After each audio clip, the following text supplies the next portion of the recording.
پیغمبر چی گفتند؟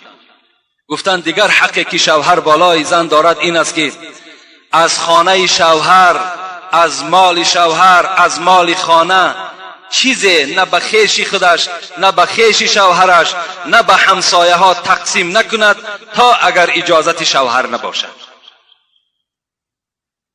بس اگر اجازت شوهر را نگرفته از مال خانه با کسی اگر چیزی دهد، پیغمبر گفتند کان علیه الوزر، در این دادگی که این زن داد اگرچه با نیت صدقه داد، با نیت خیر داد، پیغمبر خدا گفتند این زن در نزد خدا گناهگار شد وله الاجر، ثواب این خیر احسان در نامه اعمال شوهر نویسانده می شود.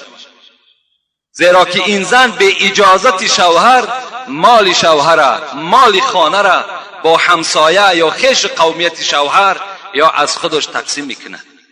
در این زن البته گناهگار است.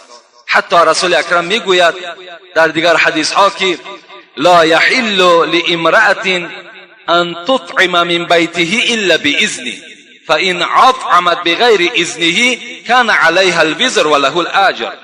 اگر زن در خانه طعام بپزد یا اینکه چندین نفرها را در خاندان شوهر فریاد زند از زنها، لیکن شوهر درک ندارد، در این خیر احسان کردگی زن گناهگار می شود و ثواب اون خیر احسان پیغمبر خدا گفتند در نامه اعمال شوهر نویسانده می شود.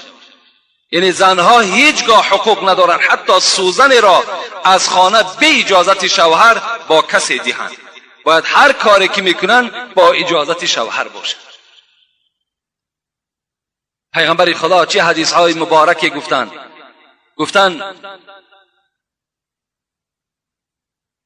کدام زن گفتند ای پیغمبر خدا از همه زنها دیده بهترین زن کدام زنها به حساب می رود؟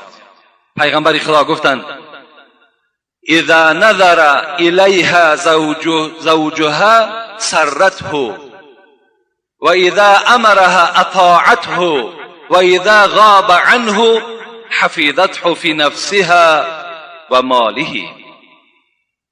پیغمبر خدا گفتند بهترین زن همان زنی هست که وقتی شوهر اگر به چهره وی نظر کند، چهره وی چنان یک چهره کشاده باشد، یک چهره خندانروی باشد که شوهر از دیدن او خوشنود شود.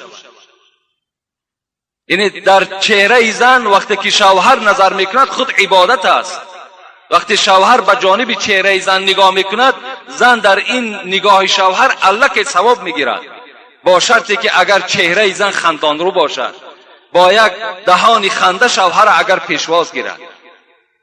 لیکن وقتی که شوهر می آید و این زن با یک قوقها و با یک روی ترش اگر شوهر قبول سازد و در لعنت خدا گرفتار می شود.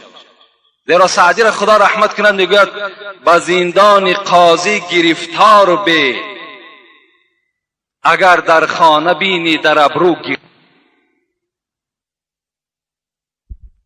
قاضی که خیلی زندانی پر وحشت و پر عذاب است، گفته است همان زندان برای مرد بهتر است وقتی که اگر در چهره زن او ابروهای گره بسته میبینی. وقتی که ابروی وی، چهره وی تروش است و شوهر با دیدن او ناخشنود می شود، ناراحت می شود، از این گونه زن نگاه کردن همون زندان قاضی بهتر است.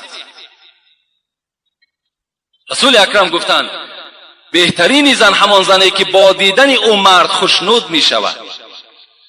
بهترین زن در دوام حدیث گفتند همان زنی هست که اگر مرد او را فرمان دهد وای فرمان شوهر را بجا بیارد، دیگر زبان درازی نکند، دیگر عقلکی نکند، دیگر گپگردانی نکند، هر امری که شوهر برای او امر میکند باید که اطاعت کند. این بهترین زنها هست.